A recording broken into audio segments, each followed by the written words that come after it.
Hello, എല്ലാ കൂട്ടുകാർക്കും നമ്മുടെ പുതിയൊരു വീഡിയോയിലോട്ട് സ്വാഗതം. നിങ്ങൾക്ക് ഈ വീഡിയോ ഇഷ്ടപ്പെടുകയാണെങ്കിൽ ഒന്ന് സബ്സ്ക്രൈബ് ചെയ്ത് സപ്പോർട്ട് ചെയ്യണേ, കമൻറ്റ് ചെയ്യാനും ഷെയർ ചെയ്യാനും മറക്കരുത് കേട്ടോ.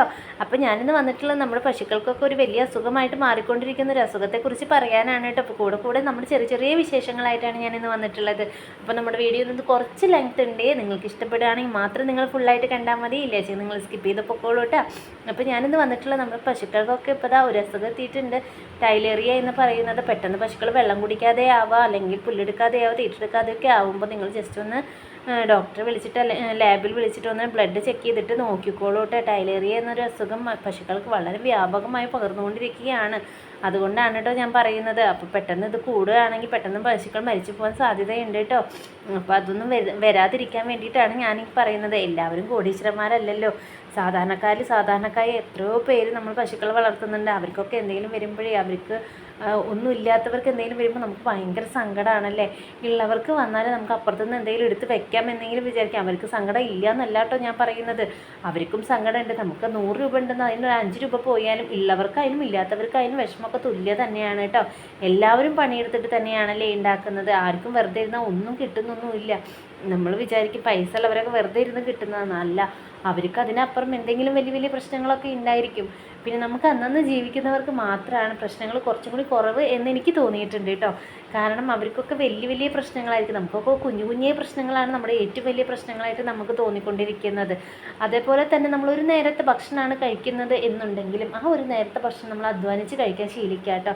കാരണം നമ്മൾ ഇപ്പോൾ മറ്റുള്ളവർ പണിയെടുത്ത് കൊണ്ടുവരുന്നത് നോക്കിയിരിക്കാതെ നമ്മൾ സ്വന്തമായിട്ട് പണിയെടുത്തിട്ട് ജീവിക്കാൻ ശ്രമിക്കുക. കാരണം ഞാനിപ്പോൾ എൻ്റെ ഭർത്താവിൻ്റെ തൊഴിലാണ് ചെയ്തുകൊണ്ടിരിക്കുന്നത്. പക്ഷേ എനിക്കത് ഭയങ്കര സന്തോഷമുണ്ട്. കാരണം എനിക്കൊരു രൂപ വരുമാനം ഇല്ലെങ്കിൽ കൂടിയിട്ട് എനിക്കൊന്നിനും ഒരു കുറവുമില്ല. കാരണം ഞാനിപ്പോൾ 3 നേരം ഭക്ഷണം കഴിക്കുന്നുണ്ടെങ്കിലും നമ്മളൊരു സാധനം മേടിക്കുന്നുണ്ടെങ്കിലും അത് അവർ തരുമ്പോൾ നമ്മുടെയും കൂടി അധ്വാനമാണ് അവർ തരുന്നത്. അല്ലാതെ അവർ ഒറ്റയ്ക്ക് പണിയെടുത്ത് കൊണ്ടുവരുന്നതല്ലല്ലോ തരുന്നത്.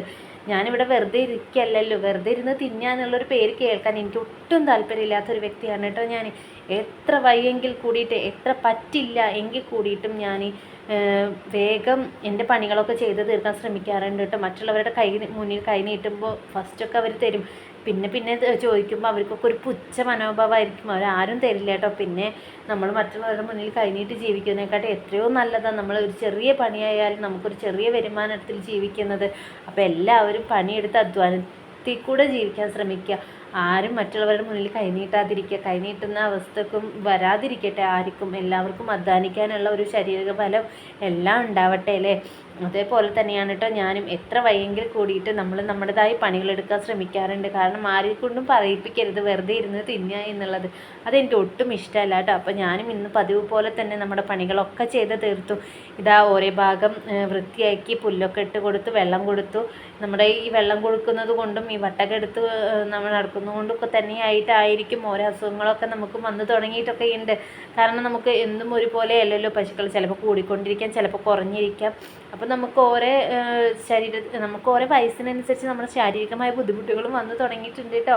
അപ്പോൾ എനിക്കും ഒരു 30 വയസ്സ് കഴിഞ്ഞു. എനിക്കും ഓരോ അസുഖങ്ങളായിട്ട് നമ്മൾ പതുക്കെ എത്തിക്കൊണ്ടിരിക്കുന്നുണ്ട്. ബാക്ക് പെയിൻ, മുട്ടുവേദന, അങ്ങനെ ഓരോന്നും വന്നുകൊണ്ടിരിക്കുന്നു. പക്ഷേ എന്ത് വന്നാലും നമ്മൾക്ക് പണിയെടുക്കാനുള്ള ഒരു മനസ്സുണ്ടെങ്കിൽ നമുക്ക് ആ സമയത്ത് ഒറ്റ വേദനയും ഉണ്ടാവില്ല കേട്ടോ. അപ്പോൾ നിങ്ങളെല്ലാവരും പണിയെടുത്ത് അധ്വാനത്തോടു കൂടി ജീവിക്കുക. ക്ഷീരകർഷകർ എന്ന് പറയുന്നത് എത്ര വയ്യെങ്കിലും കൂടിയിട്ട് അധ്വാനിക്കേണ്ട ഒരു ജനവിഭാഗം തന്നെയാണ് കേട്ടോ. കാരണം നമുക്കൊരു ദിവസം പോലും ലീവില്ല.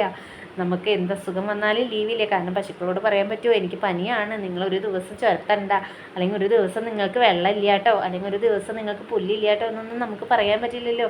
അവറ്റങ്ങൾ വിശന്ന് നിൽക്കുന്ന കണ്ടാൽ നമ്മൾ എത്ര വയ്യെങ്കിൽ കൂടിയിട്ട് നമ്മൾ അവർക്ക് പോയിട്ട് വെള്ളം കൊടുക്കും കേട്ടോ. കാരണം എനിക്ക് കണ്ടു നിൽക്കാൻ പറ്റില്ല കേട്ടോ. കാരണം അവർക്കൊരു നേരം തെറ്റിക്കഴിഞ്ഞാൽ എനിക്ക് ഭയങ്കര ടെൻഷനാണ്. ഞാൻ എവിടെ പോയാലും എൻ്റെ കറക്റ്റ് സമയത്ത് ഞാൻ വീട്ടിൽ തിരിച്ചെത്താൻ ശ്രമിക്കാറുണ്ട് കേട്ടോ. അവരെന്നെ കഴിച്ചിട്ടേ എനിക്ക് ലോകത്ത് എന്തുള്ളൂ. കാരണം അവരിൽ നിന്ന് നമുക്കൊന്നും കിട്ടിയിട്ടാവില്ല. ചിലപ്പോൾ നമ്മുടെ ജോലി ഇതായി മാറിയിട്ടുള്ള സമയമായിരിക്കും. കാരണം നമുക്കൊരു വരുമാനം ഇല്ലെങ്കിൽ കൂടിയിട്ട് നമുക്ക് എന്താ പറയുക, എനിക്ക് സത്യം പറയുകയാണെങ്കിൽ ഇതൊന്നും 1 രൂപ പോലും വരുമാനമില്ല കേട്ടോ. 1 രൂപ പോലും വരുമാനമില്ലാത്ത ആളാണ് ഞാൻ. പക്ഷേ എന്നാലും എനിക്ക് ഭയങ്കര ഇഷ്ടമാണ് വരുന്നത്. കാരണം മറ്റുള്ളവരെ വിചാരിച്ചിട്ടല്ല നമ്മൾ നമ്മുടേതായ കാര്യങ്ങൾ ചെയ്യേണ്ടത് അല്ലേ. മറ്റുള്ളവർ നമ്മളെ പറ്റിക്കും തോറും നമുക്ക് എവിടുന്നെങ്കിലും എന്തെങ്കിലും ദൈവം തരാതിരിക്കില്ല. നമ്മൾ മിണ്ടാപ്രാണികളല്ലേ നോക്കുന്നത്. ആ മറ്റുള്ളവർ പറ്റിച്ചാലൊന്നും നമുക്കൊന്നും വരാൻ പോണില്ല കേട്ടോ. നമുക്കിപ്പോൾ നമ്മളതിനെ പണിയെടുപ്പിച്ചിട്ട് മറ്റുള്ളവരാവും ചിലപ്പോൾ ജീവിക്കുന്നുണ്ടാവുക. അതൊന്നും നിങ്ങൾ കാര്യമാക്കണ്ട. അവരെ നോക്കുന്നുള്ള ഒരു പുണ്യം നമുക്ക് എന്നെങ്കിലും ദൈവം തരാതിരിക്കില്ല. കാരണം നമ്മൾ മക്കളിലൂടെയോ അല്ലെങ്കിൽ മറ്റുള്ളവരിലൂടെയോ നമുക്ക് നല്ല കാലം വരും ഒരു സമയത്ത് എന്ന് വിചാരിച്ചുകൊണ്ട് മാത്രം നമ്മൾ മിണ്ടാപ്രാണികളെ നോക്കാട്ടോ. മറ്റുള്ളവരോടുള്ള ദേഷ്യം ഒരിക്കലും മിണ്ടാപ്രാണികളുടെ അടുത്ത് തീർക്കാതിരിക്കാൻ ശ്രമിക്കുക. കാരണം ദേഷ്യം വരുമ്പോൾ ചിലവരൊക്കെ കണ്ടിട്ടുണ്ട് മിണ്ടാപ്രാണികളിലൊക്കെ കുറേ ഇങ്ങനെ അടിക്കുക, തിക്കുന്നവർക്ക് കൂട്ട ബഹളം വയ്ക്കുക. അതൊന്നും വേണ്ട. അവർ പാവാണ്, സാധുക്കളാണ് കേട്ടോ. നമ്മളെങ്ങനെ അവരെ പരിപാലിക്കുന്നു അവരെ തിരിച്ചും അതേപോലെ സ്നേഹിക്കുന്ന ഒരു വർഗ്ഗമാണ് കേട്ടോ. പ്രത്യേകിച്ച് മൃഗങ്ങളെന്ന് വെച്ചാൽ നമ്മൾ സ്നേഹിക്കുന്ന പോലെ തന്നെ തിരിച്ച് നമ്മൾ സ്നേഹിക്കുന്ന ഒരു വർഗ്ഗം തന്നെയാണ്. ഇത്രയും വലിയ സിംഹത്തിനെ വരെ മെരുക്കിയെടുക്കുന്ന മനുഷ്യന്മാരില്ലേ. അപ്പോൾ നമുക്ക് മനസ്സിലാക്കിക്കൂടെ സ്നേഹത്തിന് മുന്നിൽ വീഴാത്തവരായിട്ട് ഒരു മനുഷ്യന്മാരും ഒരു മൃഗങ്ങളും ഇല്ല എന്നുള്ളത്. പെട്ടെന്നായിരിക്കും ചിലപ്പോൾ നമ്മുടെ ജീവിതത്തിലേക്ക് ഒരു മൃഗം കയറി വരിക, പക്ഷേ അത് പിന്നീട് നമ്മുടെ എല്ലാമായി മാറുന്ന അവസ്ഥകളൊക്കെ ഉണ്ടായിട്ടുണ്ട്. പക്ഷേ നമ്മുടെ ജീവിതത്തിൽ ഒരിക്കലും വിശ്വസിക്കാൻ പറ്റാത്തത് മനുഷ്യരെയാണ്.